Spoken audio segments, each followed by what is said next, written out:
उस महापुरुष को वंदन करती हूँ, नमन करती हूँ, जिनकी बदौलत आज मैं महिला होकर के भी इस मान सम्मान को प्राप्त कर रही हूँ। मैं उस शख्स डॉक्टर भीमराव अंबेडकर को कोटि कोटि नमन करती हूँ कि आपने हम महिलाओं को भी देश की आजादी के साथ साथ पुरुषों की गुलामी से मुक्त करवा करके समानता का अधिकार दिया। पुनः एक बार सत सत वंदन, सत सत नमन। सभी सम्मानित मंच, बाहर से पधारे हुए मेरे प्यारे गांव के भाई और बहनें, प्यारे बच्चों, मेरा विद्वान स्टाफ और समस्त मेरे बच्चे, आप सबको मैं इस गणतंत्र की शुभकामना देती हूँ। परंतु मात्र शुभकामनाएं देने से काम नहीं चलने वाला है। बच्चे जल्दी बैठ जाएं शांति से। मेरे भाइयों, हम बधाइयां देते हैं कि गणतंत्र की बहुत बहुत बधाई, लेकिन गणतंत्र है क्या ये तो हमें समझना पड़ेगा। क्यों गणतंत्र मनाया जाता है ये भी हमें समझना होगा। आज हमारे देश के अंदर 70 साल हो गए हैं हमारे देश को गणतंत्र घोषित किए हुए। गणतंत्र का मतलब होता है कि जहां एक संविधान बना, पहले जो मनुस्मृति का संविधान लागू था उस संविधान को हटा करके यहाँ पर समता, स्वतंत्रता, बंधुता और न्याय पर आधारित जो एक संविधान बनाया गया था उसको भारत सरकार ने लागू किया, अंगीकार किया, स्वीकार किया।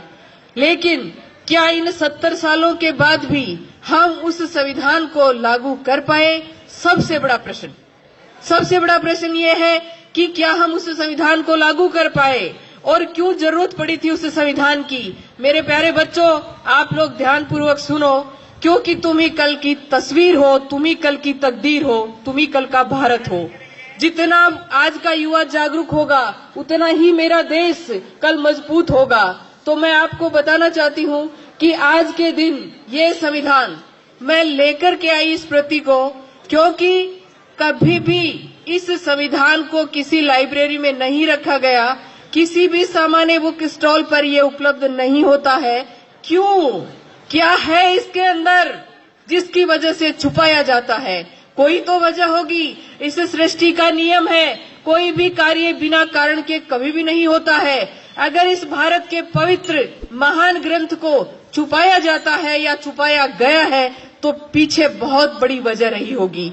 हम लोग हर साल गणतंत्र मनाते हैं, इकट्ठा हो जाते हैं, बच्चों से परेड करवा लेते हैं, नेताजी वगैरह, प्रिंसिपल वगैरह सब भाषण दे लेते हैं और बच्चे नाच गा करके घर चले जाते हैं। नहीं मेरे बच्चों, ये देश में जानना होगा कि आज का दिन विशेष क्यों है और किस लिए मनाया जाता है। मैं कहती हूँ कि 15 अगस्त से भी कहीं ज्यादा महत्वपूर्ण आज का दिन है, और वो दिन इसलिए है क्योंकि अगर आजादी मिल जाती और वही व्यवस्था बनी हुई रहती तो क्या फर्क पड़ता। हम इस चतुर्वर्णी व्यवस्था में जो श्रेष्ठता के शिखर पर पहुंचे हुए लोग थे उनके गुलाम हो जाते।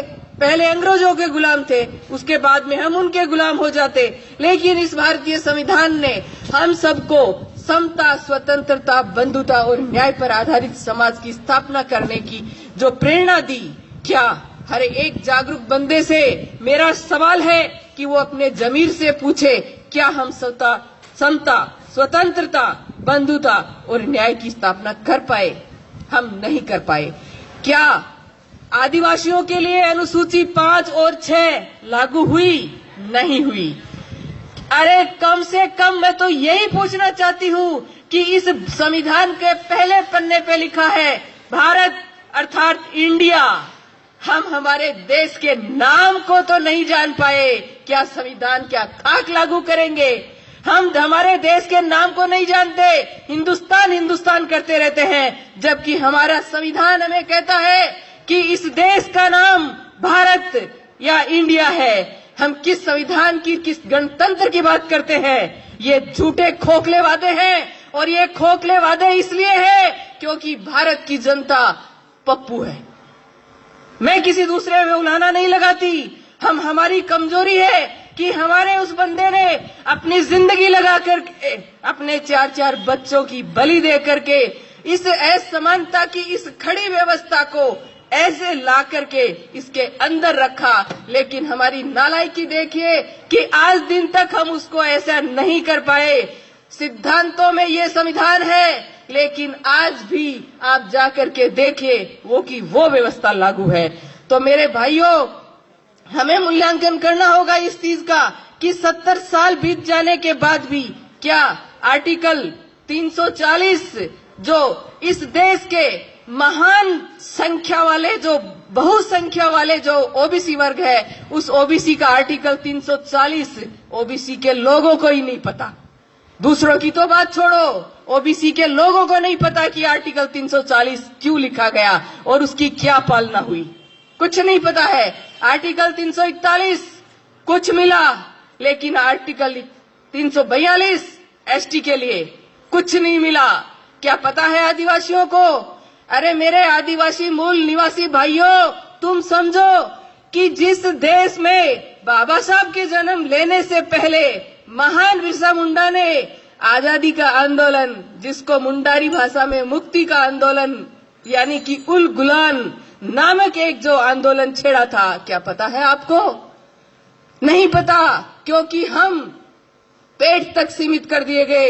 हमारी शिक्षा पद्धति, एक प्रिंसिपल होने के नाते मुझे शर्म आती है ये कहते हुए कि भारत की शिक्षा पद्धति विश्व की शिक्षा पद्धति में घटिया वाली में दूसरे नंबर पर है। ये हमारे लिए सोचने और शर्म करने की बात है कि भारत की शिक्षा पद्धति क्यों है दूसरे नंबर पर, जब हमारी अर्थव्यवस्था विश्व के विकसित देशों से टकरा रही है। तो हमारी शिक्षा पद्धति जो कि भारत के भविष्य का निर्माण करती है, उस भारत के भविष्य के साथ ऐसा मजाक क्यों ऐसा मजाक? ये समझना होगा और ये पढ़े लिखे लोगों को समझना होगा। और पढ़े लिखे लोगों ने शायद कहीं न कहीं अपनी गैर जिम्मेदारी का परिचय दिया है कि आज हमारी आर्टिकल जो है वो हम नहीं जानते, हमारा संविधान क्या है वो हम नहीं जानते, और हमारे हक अधिकारों को हम नहीं जानते। भाइयों, गणतंत्र मनाने से, भोजन कर लेने से, मिठाइयां बांट लेने से, बच्चों को नचा लेने से कुछ नहीं होने वाला है। इनके पीछे षड्यंत्र था कि इस दिन डॉक्टर अंबेडकर की चर्चा नहीं होनी चाहिए, इस दिन भारतीय संविधान की चर्चा नहीं होनी चाहिए, क्योंकि भारतीय संविधान की अगर चर्चा होगी तो भारत के लोगों के हक और अधिकारों की चर्चा होगी, और अगर हक और अधिकारों की चर्चा होगी तो लोग जागृत होंगे तो अपने अधिकारों को लेने के लिए संगठित होंगे, और संगठित होंगे तो शक्ति का निर्माण होगा, और शक्ति को जमाना सैल्यूट करता है। इसलिए हमारी शक्ति नहीं बन सके, हमारे लोग जानकारी नहीं हासिल कर सके, इसके लिए इस गणतंत्र का जो ये रूप, मुझे खुशी है इस बात से कि बच्चों को डांस भी करना चाहिए, बच्चों को बोलना भी चाहिए, लेकिन इस दिन सेमिनार, इस दिन वाद विवाद, इस दिन बड़ी बड़ी चर्चाएं, परिचर्चाएं, टीवी के ऊपर जो वो विवाद करते हैं, बैठ करके नॉन इश्यू को इश्यू बना करके जो बक बक करते रहते हैं, उन लोगों को वहां पर संविधान के आर्टिकलों पर चर्चा करनी चाहिए। ऐसा क्यों नहीं होता? क्यों नहीं होता ऐसा इसलिए नहीं होता कि आप लोग अपने अधिकारों के प्रति जागृत नहीं हो। मुझे दुख है इस बात का। जो मेरा विद्वान स्टाफ बैठा है, शायद पहली बार डॉक्टर अंबेडकर की तस्वीर देख रहे होंगे 26 जनवरी के ऊपर, पहली बार, वरना बहुत कम। मेरी खुद की उम्र इतनी हो गई, 22 साल हो गए सर्विस में, कभी नहीं देखा। क्यों रोका जाता है चर्चा से? अरे मेरे भोले लोगों, तुम समझो, बहुसंख्यक लोगों तुम समझो कि तुम्हारे साथ ये जो साजिश हो रही है ये क्यों हो रही है। मेरे भाइयों, सृष्टि का नियम है, कोई भी कार्य बिना कारण नहीं होता है। तो ये क्या कारण था कि इस देश का ये जो पवित्र ग्रंथ है, इस देश के सभी ग्रंथ धर्मों का ये पवित्र ग्रंथ है, इस ग्रंथ को हमसे क्यों छुपाया गया? आपको सवाल करना चाहिए। हमारे जनप्रतिनिधि बैठे हैं, उनसे भी मेरा सवाल है कि हर एक ग्रंथों को अपने घरों में रखो। कोई भी व्यक्ति अपनी आस्था को किस रूप से मनाता है, ये भारतीय संविधान हमें उसकी आजादी देता है, लेकिन राष्ट्र के लेवल पर हमारा सिर्फ और सिर्फ एक धर्म ग्रंथ है। ये हमारे सभी सरकारी विभागों में होना चाहिए और प्रत्येक भारत के नागरिक के घर में होना चाहिए। क्या है?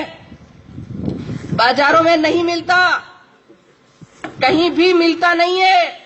मुझे कोई दुख नहीं हो रहा है ये कहने में कि सत्यनारायण की कथा आपको हर कहीं मिल जाएगी, लेकिन जिस विधान से, जिस वजह से ये देश चलता है, इस संविधान की प्रति आपको भटकने पर भी नहीं मिलती है। क्यों? कुछ तो सोचो। अरे कुछ तो पढ़े लिखे होने का सबूत दो कि क्यों नहीं मिलती। क्या वजह रही है कि हमारे हक और अधिकारों से हमें वंचित रखा गया है? हमें जानना होगा, हमें समझना होगा कि कहीं ये देश आज भी एक प्रकार की गुलामी में तो नहीं है। फिर आपको सोचना होगा कि अगर आज भी ऐसी गुलामी है या आज भी ऐसे षड्यंत्र है, तो कौन लोग हैं जो हमारे साथ षड्यंत्र कर रहे हैं? कौन लोग हैं जो हमारे हक अधिकारों से हमें वंचित कर रहे हैं? सत्य के लिए लड़ना पड़ता है मेरे भाइयों। सत्य मुफ्त में नहीं मिलता। इतिहास उठा करके देखिए कि ये जो हक अधिकार हमें मिले हैं, इन हक अधिकारों के लिए भगत सिंह, राजगुरु और उधम सिंह जैसे शहीदों ने अपना बलिदान दिया है। और मैं नमन करती हूँ उन महापुरुषों को, उन शहीदों को कि जिनका नाम भी नहीं है, क्योंकि वो नींव की ईंट है। वो इस देश की आजादी की जो नींव खोदी गई थी उसमें दफन है। लेकिन हम उनको सैल्यूट करते हैं क्योंकि उनके अंदर एक भावना थी अपने देश के प्रति। उस भावना को उन लोगों ने अपने नाम के लिए नहीं। आज हमारे देश का सबसे बड़ा दुर्भाग्य है कि कोई भी व्यक्ति नहीं शर्म आ रही है ये कहते हुए कि भारतीय है ही नहीं। ढूंढने जाओ आपको जातियां मिलेंगी। जातियों से अगर ऊपर निकलोगे तो आपको धर्म मिलेंगे, और धर्म से ऊपर आप अगर निकल गए तो आपको कांग्रेस, बीजेपी और पार्टियों के लोग मिलेंगे। इस देश का कितना बड़ा दुर्भाग्य है कि ढूंढने जाओ तो साला एक भारतीय नहीं मिलता। बात करते हैं राष्ट्रभक्ति की, बात करते हैं ऊंची ऊंची कि हम राष्ट्र वो प्रेमी है, देशभक्त है। अरे तुम लोगों ने देश का नाम नहीं लेते, भारत का संविधान लोगों को नहीं पढ़ाते, तो कौन से राष्ट्र का निर्माण कर रहे हो? धर्म के अंदर असमानता है, समझना होगा। प्यारे बच्चों, तुम लोगों को समझना होगा, मनुष्य है उसके लिए धर्म बनाया गया है, न कि धर्म के लिए मनुष्य। आज हमारे देश के अंदर इस तरह की व्यवस्था कर दी गई है कि व्यक्ति है उसके लिए जो है महत्वपूर्ण, जो है धर्म से ज्यादा महत्वपूर्ण, संविधान से ज्यादा महत्वपूर्ण उस व्यक्ति के लिए धर्म हो गया है। हमें धर्म को अपने घरों तक सीमित रख करके देश के लिए सोचना होगा। हमें हमारे भारत को, जो पहले सम्राट अशोक के समय में जो विश्व गुरु था, वैसा का वैसा विश्व गुरु हमें हमारे देश को बनाने के लिए प्रत्येक नागरिक को भारत का संविधान पढ़ना पड़ेगा। संविधान पढ़ोगे तो आपको पता लगेगा कि हमारे हक और अधिकार क्या हैं। जब प्रत्येक व्यक्ति को हक और अधिकार मिलेगा तो भारत आज जिस चीन, जिस पाकिस्तान, जिस बांग्लादेश की बात करता है, आपको सुनकर ताज्जुब होगा कि वह हमारा भारत भूखमरी के अंदर उन देशों से पिछड़ा हुआ है। सम्मानित मंच से भी प्रश्न रहेगा, सामने मेरा बुद्धिजीवी स्टाफ बैठा है उससे भी प्रश्न रहेगा कि घर में अगर पैसा आता है और घर के लोग भूखे हैं तो घर का मुखिया चोर है कि नहीं? अगर हमारी अर्थव्यवस्था भारत की अर्थव्यवस्था जो है वो विश्व में उन्नतिशील और निरंतर विकास करने वाली अर्थव्यवस्था है, और भूखमरी जिसको स्टैंडर्ड नाम कुपोषण देकर के भूखमरी के नाम से गुमराह कर रखा है, तो वो जो भूखमरी है उसको कुपोषण का नाम देकर के कितने बच्चे मरते हैं पता है आपको? एक साल में 15 लाख बच्चे भारत में कुपोषण से मरते हैं, 0 से 5 साल के। अगर आप उसका वैल्यूएशन महीने में करो तो 1.25 लाख बच्चे एक साल में, एक महीने में कुपोषण से मरते हैं, 0 से 5 साल के। और अगर आप इनकी तुलना ऐसे करते जाओगे तो आपको ताज्जुब होगा, और ताज्जुब तो आपको उस समय और ज्यादा होगा जब उनकी जातियों का आपको पता लगेगा कि कौन लोग हैं जो मारे जाते हैं, कौन लोग हैं वो बच्चे जो कुपोषण यानी कि भूखमरी से मारे जाते हैं। हम किस गणतंत्र की बातें करते हैं? ये गणतंत्र आज भी अधूरा है। आज भी हमारा संविधान रो रो करके उन बुद्धिजीवी लोगों से पूछ रहा है कि अरे पढ़े लिखे लोगों, शिक्षा मात्र पेट भरने का नाम तो नहीं था रे। पेट भरने का नाम तो नहीं था। शिक्षा का मतलब था कि तुम लोग समझते कि सच्चाई क्या है, हमारे हक अधिकार क्या है, और उस भोले बिना पढ़े लिखे समाज को जाते उनको समझाते कि देखो हमारे हक और अधिकार ये हैं, तो वो लोग तुम्हारे साथ संगठित होकर के खड़ा होते, तुम्हारी ताकत बनती। और पुन्ना पैक्ट जैसे जो एक घटिया जो भारत के अंदर समझौता हुआ था, उस समझौते के अंदर मेरे बहुजन समाज के जो नेता हैं वो उनके यहाँ पार्टियों की टिकट की भीख मांगते नहीं फिरते, क्योंकि जो काम नहीं करता है उसको गुलामी तो करनी पड़ती है। कहीं न कहीं हमारे अंतर मन को हमें टटोलना होगा मेरे भाइयों। अगर आप मोहब्बत करते हो इस वतन से, अगर आप मोहब्बत करते हो अपने बच्चों से, आप मोहब्बत करते हो अपने बच्चों के आने वाले भविष्य से, तो आपको इस गणतंत्र को सार्थक बनाना होगा, इस धर्म ग्रंथ को आपको पढ़ना होगा। ये भारत का धर्म ग्रंथ असली धर्म ग्रंथ है। इसको पढ़िए, इसको जानिए, इसको समझिए कि पहले की व्यवस्था क्या थी और संविधान ने हमें क्या हक और अधिकार दिए। साथियों, जब हक अधिकार के बारे में पता ही नहीं होगा तो उसको प्राप्त करने का तो प्रश्न ही नहीं खड़ा होता। जब पता ही नहीं कि कौन सी चीज मेरी है और कौन सी नहीं है, तो उसको प्राप्त करने का प्रश्न ही नहीं उठता। तो आपसे सभी से मेरी गुजारिश है कि पढ़े लिखे लोगों, शिक्षा को मात्र पेट भरने का माध्यम मत बनाओ, क्योंकि शिक्षा जो है, संस्कृत में भी एक सूक्ति है, विद्या सा विमुच्यते, यानी ज्ञान जो होता है ना, वह हमें मुक्त करता है। किससे? सोचने और समझने की सामर्थ्य देता है।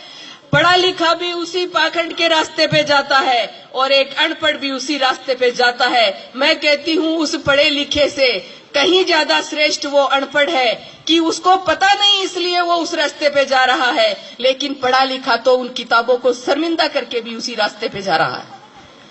तो समझने वाली बात है कि शिक्षा आपको सोचने की, समझने की सामर्थ्य देता है, गलत और सही में फर्क करता है। गलत और सही में फर्क करने के बाद में आपको इतनी हिम्मत देता है कि जो सत्य का जो मार्ग है, जो सही मार्ग है, उस मार्ग पे आपको चलने की वो ताकत देता है, बशर्ते आप अकेले ही क्यों न चले। ये नहीं है कि जहाँ भीड़ जाती है उधर ही आपको जाना है, क्योंकि ये जरूरी नहीं कि जिधर भीड़ जा रही है वो मार्ग सत्य है। सत्य का मार्ग तो खुद मर करके, खुद बीट करके खोजना पड़ता है, और हम हो लेते हैं किसी के पीछे और कहते हैं यही सत्य का मार्ग है। साथियों, बहुत ज्यादा समय मैं आपका नहीं लूंगी। मेरे दर्द की, मेरी जो पीड़ा है इस बहुजन समाज की, उस पीड़ा को मैंने व्यक्त किया है कि हे मेरे बहुजन समाज के लोगों, तुम लोग समझो कि तुम्हारे हक और अधिकार आज भी नहीं है। इस देश का बहुत बड़ा तबका 52% ओबीसी, मैं कहती हूँ इस देश का भाग्य है, लेकिन निर्भीक नींद में सोया पड़ा है। अरे कुंभकर्ण भी 6-7 महीने सोता था, तुम तो जागो रे, कम से कम सालों हो गए, 70 साल तो देश को आजाद हुए हो गए। कभी पढ़ा आर्टिकल?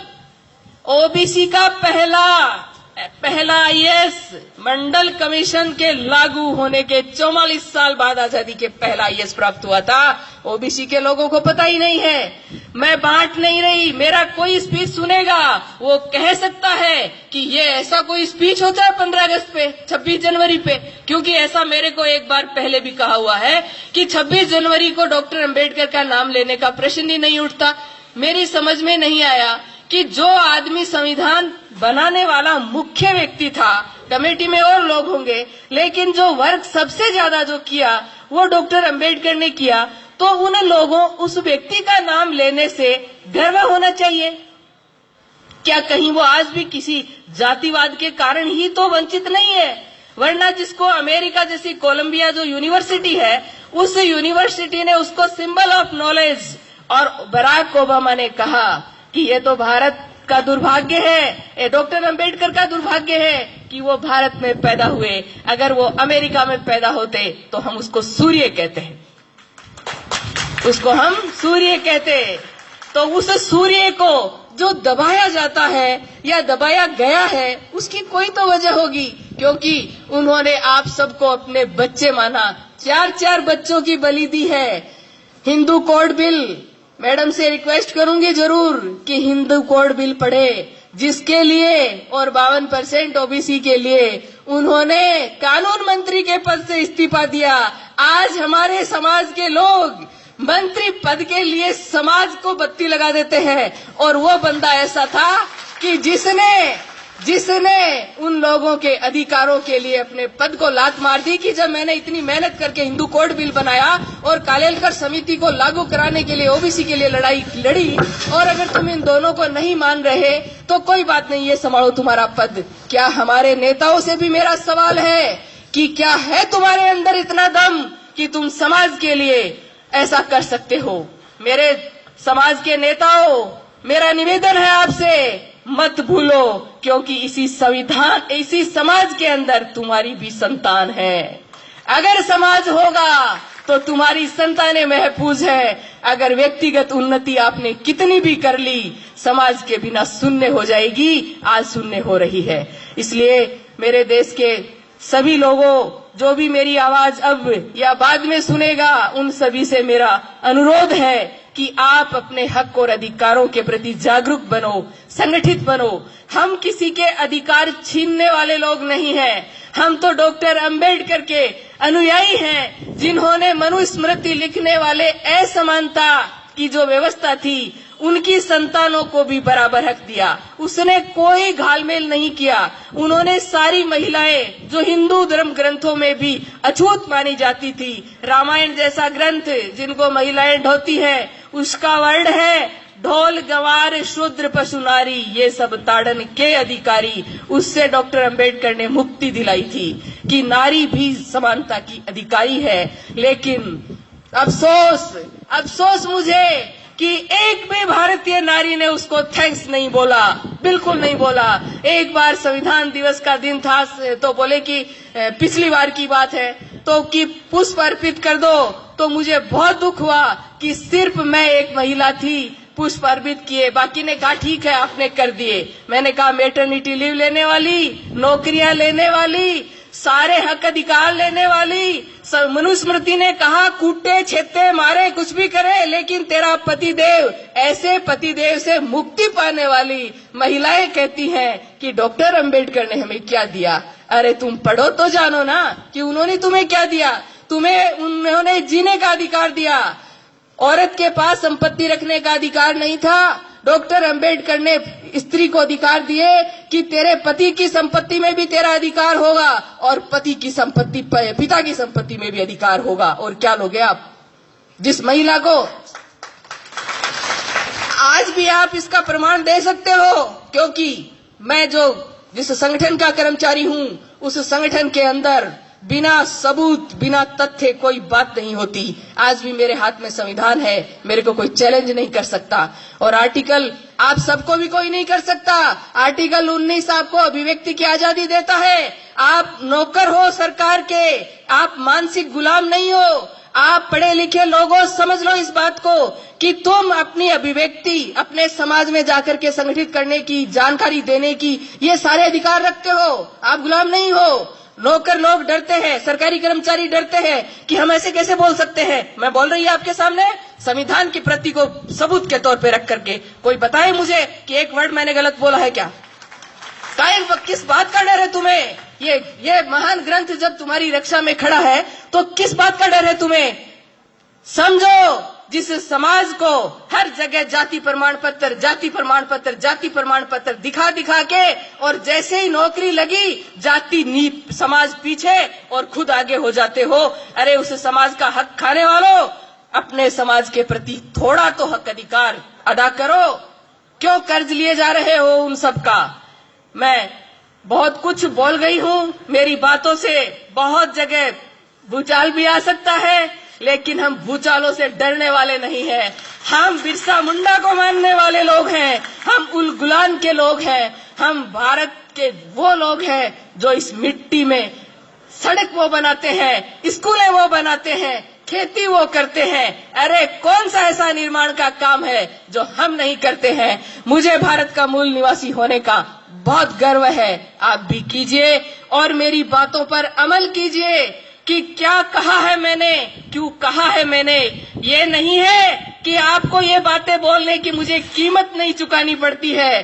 बहुत कीमत चुकाई है मैंने, और उधर के कोने से इधर के कोने पर भी उस कीमत के अधीन ही हूँ। लेकिन धन्यवाद उनको कि आज इस कनबई की जगह पे मैं अगर बोल रही हूँ तो ये मेरे उन भाइयों का ही श्रेय है जिन्होंने मुझे यहाँ पहुंचाया। इस मंच के माध्यम से उनको भी धन्यवाद कि कनबई में ऐसा स्पीच देने का मेरा सौभाग्य अगर हुआ है तो उन्हीं मेरे शुभ चिंतकों के माध्यम से हुआ है। मैं पूरी उम्मीद करती हूँ कि एक माया अगर बोलेगी तो सताई जाएगी, लेकिन ये सारी माया अगर हो जाएंगी तो किस किस को सताएंगे, किस किस को सताएंगे।